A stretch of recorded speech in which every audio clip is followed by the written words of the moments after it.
Welcome to quick mind techniques. इस video में हम देखेंगे नेटवर्क थ्योरी के बारे में और नेटवर्क थ्योरी में हम देखेंगे बेसिक सर्किट्स। तो हम स्टार्ट करते हैं फर्स्ट क्वेश्चन से। Figure lamp shown in the picture is switch on. From the moment of switching on how long does it take for the lamp to glow. मतलब यहाँ से हमने क्या किया है, यहाँ पे जो लैम्प दिखाया है, यहाँ पे वैसे देखा जाए तो यहाँ पे एक लैम्प है, इसे आप समझ सकते हो। तो अगर हमने ये स्विच ऑन किया तो मतलब ये लैम्प ग्लो होने में कितना टाइम लगेगा। तो देखो, पहले तो मैं ये बताता हूँ, ये डायग्राम में ये दिया है कि 1 किलोमीटर, ये कुछ नहीं है, सिर्फ फंसाने के लिए, ये दिखाने के लिए आपको ये दिया है 1 किलोमीटर। ये स्विच एक दिया है, यहाँ पे एक लैम्प है। ये स्विच ऑन करने के बाद लैम्प ग्लो हो जाएगा, पर उसे टाइम कितना लगेगा। तो हम क्या करते हैं, इसे ऑप्शन से देखते हैं कि ऑप्शन में हमें क्या क्या दिया है। यहाँ पे दिया है 3 seconds because the electric current travel at the velocity of sound. तो इलेक्ट्रिकल करंट, ये पहली बात ये है कि वेलोसिटी ऑफ साउंड से ट्रेवल नहीं करते। ठीक है, तो ये 3 सेकेंड, इसका कुछ यहाँ पे कुछ ऐसा वैल्यू नहीं कि हम 3 सेकेंड इसमें बता सकते हैं। बी में जो दिया है अबाउट 1 सेकेंड, यहाँ पे भी टाइम हम निकाल सकते हैं, इसका इससे कुछ यहाँ पे वैल्यू दी नहीं है। ठीक है, सी में दिया है अबाउट 0.1 सेकेंड, यहाँ पे भी इसी कुछ वैल्यू नहीं है। डी में हमें दिया है the time practically is 0 because the velocity of the propagation of electric current is almost that of the light. तो ये बराबर है, जो इलेक्ट्रिक करंट है ये जो फ्लो होता है with the speed of the light, जितना लाइट का स्पीड है वो सेम स्पीड से ही इलेक्ट्रिकल करंट भी फ्लो होता है, इसलिए हमारा ऑप्शन होगा ऑप्शन डी। ठीक है, हम नेक्स्ट देखते हैं।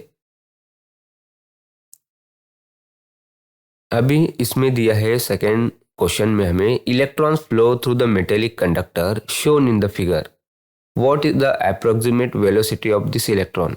मतलब अभी यहाँ पे ये जो इलेक्ट्रॉन्स यहाँ पे जो फ्लो हो रहे हैं इस वायर से, यहाँ पे उन्होंने बताया है मेटेलिक कंडक्टर है, इसमें से इलेक्ट्रॉन्स फ्लो हो रहे हैं, तो इसकी वेलोसिटी कितनी होने वाली है जो ये इलेक्ट्रॉन्स की है। फिर से हम इसमें ऑप्शन देखेंगे, हमें ऑप्शन में दिया है approximately equal to the velocity of light. ठीक है, पहली बात तो ये है कि जो वेलोसिटी ऑफ इलेक्ट्रॉन्स होती है लाइट के बराबर तो नहीं होती। ठीक है, बाद में है approximately 2/3 of the velocity of light, ये भी नहीं है कि वेलोसिटी ऑफ लाइट के 2/3 भी नहीं होती है। Approximately equal to the velocity of sound, ये भी नहीं होता। तो इसका ऑप्शन ये है नन ऑफ दिस, इसमें से इलेक्ट्रॉन्स की वेलोसिटी ये फ्लो नहीं होती कि एक कंपैरिजन हम कर सकते हैं साउंड से या लाइट से। हमें ये मालूम है कि लाइट की वेलोसिटी की जो वैल्यू है 3 × 10⁻⁸, ये जो वैल्यू इसकी है, इसका यूनिट है मीटर पर सेकेंड। ठीक है, ये इसकी वैल्यू है। इस वैल्यू से वेलोसिटी ऑफ लाइट फ्लो होती है, पर इलेक्ट्रॉन्स इस वेलोसिटी से फ्लो होता नहीं, इसलिए हमारा ऑप्शन है नन ऑफ दिस। ठीक है, हम नेक्स्ट देखते हैं।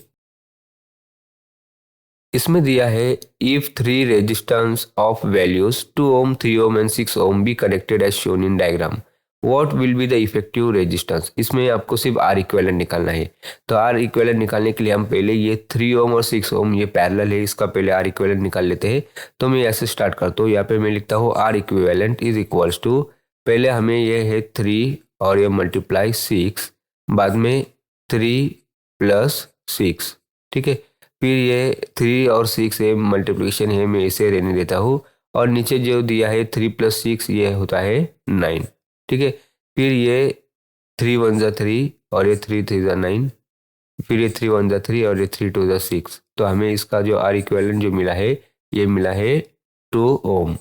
उसके बाद में फिर हमारा सर्किट क्या होगा, पूरा सीरीज में आएगा, जो हम इसमें देखेंगे कि हमें ये सर्किट, हमें ये 2 ओम ये यहाँ पे निकाला है और ये 2 ओम हमारा ये बचा हुआ है, तो ये सर्किट सीरीज में हमें मिल चुका है। तो फिर ये 2 ओम और 2 ओम फिर से यहाँ पे मैं लिखता हूँ, ये R equivalent is equals to 2 + 2, हमें यह मिलेगा 4 ओम। ठीक है, ये हमारा फाइनल आंसर रहेगा, और ये जो ऑप्शन में हमें दिया है ये ऑप्शन सी। ठीक है, हम नेक्स्ट देखते हैं। Which of the resistance is represented by the curve system? ये कर्व सिस्टम है, इसमें हमें ये बताना है कि ये रेजिस्टेंस कौन सा टाइप का है। जैसे हम क्या करते हैं, चलो ऑप्शन में देखते हैं। ऑप्शन में हमें दिया है फर्स्ट ए पोटेंशियोमीटर, बी दिया है लेयर रेजिस्टेंस, बाद में दिया है हॉट कंडक्टर एनटीसी, ये एनटीसी है नेगेटिव टेम्परेचर कोएफिशिएंट, यहाँ पे है cold conductor PTC positive temperature coefficient. तो हमें ग्राफ में ये दिख रहा है कि जो रेजिस्टेंस है पहले ये कम हो रहा है और फिर रेजिस्टेंस धीरे धीरे बढ़ रहा है। तो ये इसमें जो टेम्परेचर है वो तो इंक्रीज ही हो रहा है, और अगर रेजिस्टेंस भी बढ़ रहा है और टेम्परेचर भी बढ़ रहा है तो हम इसे कहते हैं पॉजिटिव टेम्परेचर कोएफिशिएंट, जब दोनों भी बढ़ता है तब। और ये कब होता है? ये कंडक्टर में होता है, मेटेलिक कंडक्टर में ये होता है कि पॉजिटिव टेम्परेचर कोएफिशिएंट हमें मिलता है। तो ये हमें फिर अगर हम ये देखेंगे तो हमें आंसर जो होने वाला है हमारा ये है D1। कोल्ड कंडक्टर हम इसे कहते हैं और कोल्ड कंडक्टर हम कहते हैं पीटीसी।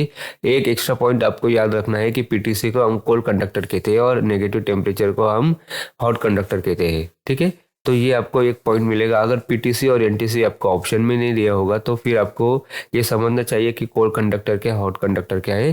फिर पर आपको ये याद रखना है कि कोल्ड कंडक्टर मतलब पीटीसी यही है पॉजिटिव टेम्परेचर कोएफिशिएंट। ठीक है, हम नेक्स्ट देखते हैं। The resistance of a conductor when is temperature is increase.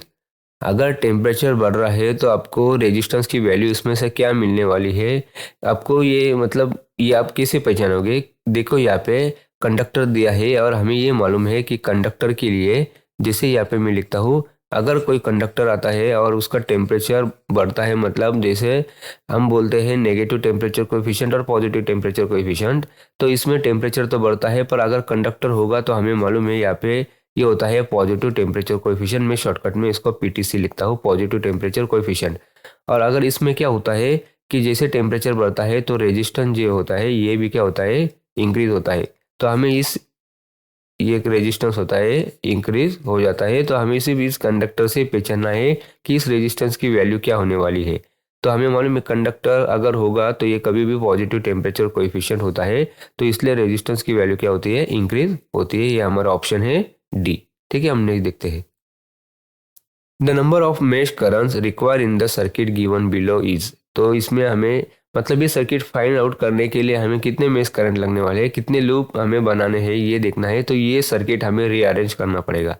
तो हम पहले इसको रीअरेंज कैसे करते हैं, जैसे में हमने ये डायग्राम में देखेंगे। इस डायग्राम में हमने क्या किया ये देखेंगे। पहले देखो, अभी ये जो सोर्स है इसे निकाल दिया, इंडक्टेंस है यहाँ पे ये भी इसे निकाल दिया, रेजिस्टेंस है, मतलब ये जो इतना सर्किट है हमने ये इसे निकाला।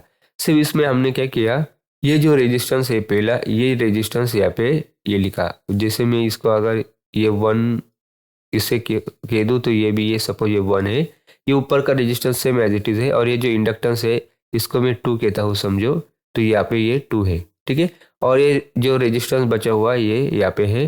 तो हम क्या करते हैं, इस रेजिस्टेंस का जेड इक्विवेलेंट निकाल के उसको एक ही बना देंगे। ठीक है, मतलब ये निकल जाएगा।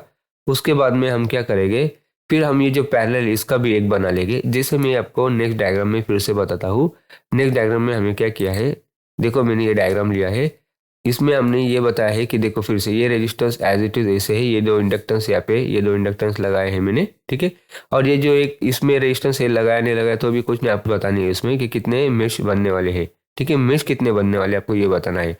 और फिर इसमें इस ये पैरेलल है, इसका सपोज ये एक हो गया और इसका ये जेड इक्विवेलेंट ये आपका हो गया। तो आपको देखना है कितने लूप बन रहे हैं ये में से। जैसे ये I1 मतलब I1 करंट के लिए ये 1 हो गया, ये 2 हो गया और 3 हो गया, मतलब आपको 3 ही लूप लगने वाले हैं, 3 ही मेश इसमें लगने वाले हैं कि आप इस सर्किट को सॉल्व कर सकते हैं। इसलिए हमारा आंसर है यहाँ पे ये ए, जो इसमें ऑप्शन है इसमें 3 दिया हुआ है, ये हमारा आंसर रहेगा कि क्योंकि इसमें 3 मेश हमें लगने वाले हैं। ठीक है, तो हमने देखते हैं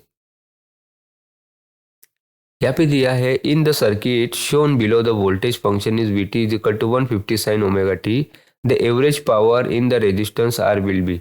तो इसमें हमें एवरेज पावर निकालना है। तो average power in the resistance, तो एवरेज पावर हम कैसे निकालते हैं, जैसे हमारे पास फॉर्मूला है वो फॉर्मूला हम आगे देखेंगे। पहले हमें क्या करना है, जो इन्होंने ये इक्वेशन दिया हुआ है तो इसमें से हम RMS वैल्यू निकाल लेंगे, क्योंकि ये जो 50 दिया है हमें 150 साइन ओमेगा टी, ये हमें क्या दिया है इंस्टेंटेनियस वैल्यू, क्योंकि ये इक्वेशन कैसे होता है, Vt is equals to Vm sine omega t. ये मैक्सिमम वोल्टेज होता है और ये मैक्सिमम वोल्टेज होता है तो इसे हमें RMS वैल्यू में करना पड़ेगा। और RMS के लिए हम क्या करते हैं, Vm को हम √2 से डिवाइड करते हैं। जैसे हम इसमें देखते हैं ये फॉर्मूला हम यहाँ पे यूज़ करेंगे, ये है VRMS वैल्यू और इसे हम √2 से क्या करेंगे, डिवाइड करेंगे। तो मैक्सिमम वैल्यू यहाँ पे दी है हमें 150। ठीक है, इसको हमने क्या किया, √2 से इसे डिवाइड किया तो हमें RMS वैल्यू मिलेगी। तो हम यहाँ पे क्या करेंगे, हमें ये वोल्टेज की वैल्यू मिली है तो हम इसमें फॉर्मूला यूज़ करेंगे V² अपॉन R।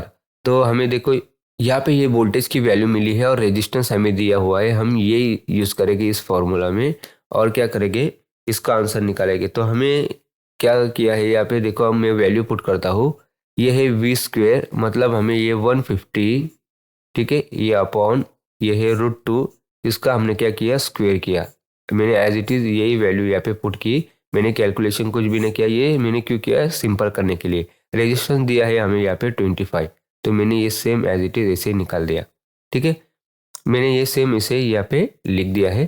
तो मैं यहाँ पे फिर से स्टार्ट करता हूँ, यहाँ से इक्वल्स टू ये 150, यहाँ पे मैं लिखता हूँ 150 मल्टीप्लाई 150, क्योंकि ये 2 बार है, स्क्वायर हमें करना है, डिवाइड बाई यहाँ पे है √2 का भी स्क्वायर है, तो ये √2 भी मैं एक स्टेप बढ़ाता हूँ और इसको भी 2 बार में मल्टीप्लाई करता हूँ, अपॉन यहाँ पे मैंने क्या किया है 25, ठीक है। सेम मैं यहाँ पे क्या करूँगा, 150 मल्टीप्लाई 150, मैंने ये सेम लिखा, ठीक है। फिर उसके बाद में ये होता है √2 और √2 ये कितना होता है 2, और फिर बाद में जो 25 हम नीचे लिख रहे थे ये मैं यहाँ पे लिखूंगा, मतलब ये 2 क्या हुआ है, ये नीचे आया है, ठीक है। मैंने एक स्टेप लिखने से मैंने आपको डायरेक्ट बताया। फिर ये 25 इंटू 250 आप ऐसे, ठीक है, ये मेरे को लगता है ये समझने के लिए ठीक रहेगा।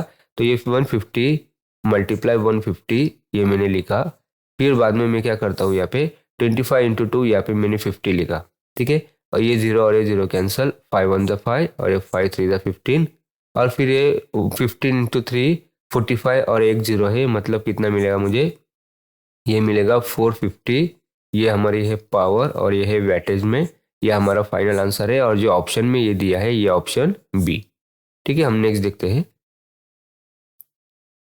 What is the unit of measure for electrical pressure और इलेक्ट्रोमोटिव फोर्स। ये है वोल्टेज है, ठीक है। तो इसका आंसर जो है ये है सी। तो हमारा जो ऑप्शन रहने वाला है ये ऑप्शन सी, हमें सिर्फ इसमें यही बताया कि इलेक्ट्रिकल प्रेशर और इलेक्ट्रोमोटिव फोर्स ईएमएफ हमें बताया है, ठीक है। इसका जैसा यूनिट होता है ये वोल्ट होता है, ठीक है। हम नेक्स्ट देखते हैं, इसमें दिया है which of the following circuit configuration has the same amount of voltage drop across each of its component. तो ऐसा सर्किट कौन सा है जिसमें वोल्टेज ड्रॉप हमें सेम मिलेगा, ठीक है। तो ये होता है वोल्टेज ड्रॉप हमें जहाँ पे सेम मिलता है, वोल्टेज मतलब सेम मिलता है, हम इतना ही अब याद रखो, ये होता है हमारा पैरेलल कनेक्शन। जो हमारे ये डायग्राम हमने देखी है, इसमें देखो अभी ये वोल्टेज मैंने लगाया है, तो यहाँ पे मुझे जो वोल्टेज यहाँ पे मिलेगा, यहाँ पे सेम मिलेगा, यहाँ पे भी सेम मिलेगा और यहाँ पे भी सेम मिलेगा, पैरेलल में वोल्टेज सेम होता है। तो यहाँ पे ये बताया same amount of voltage drop across each of its component, ये कंपोनेंट के अक्रॉस वोल्टेज ड्रॉप सेम है या तो वोल्टेज सेम है, इसे हम कहते हैं पैरेलल कनेक्शन। तो हमारा जो ये ऑप्शन है ये दिया है ऑप्शन ए में, ठीक है। हम नेक्स्ट देखते हैं, Henry is the unit of the measurement for which of the following properties. तो हमें ये तो मालूम है, ये सिंपल है, जो इंडक्टेंस है इसका ऐसा यूनिट जो होता है ये होता है हेनरी, ठीक है। ठीक है, हम यहाँ पे रुकते हैं और मिलते हैं नेक्स्ट वीडियो में कुछ नए कंसेप्ट के साथ।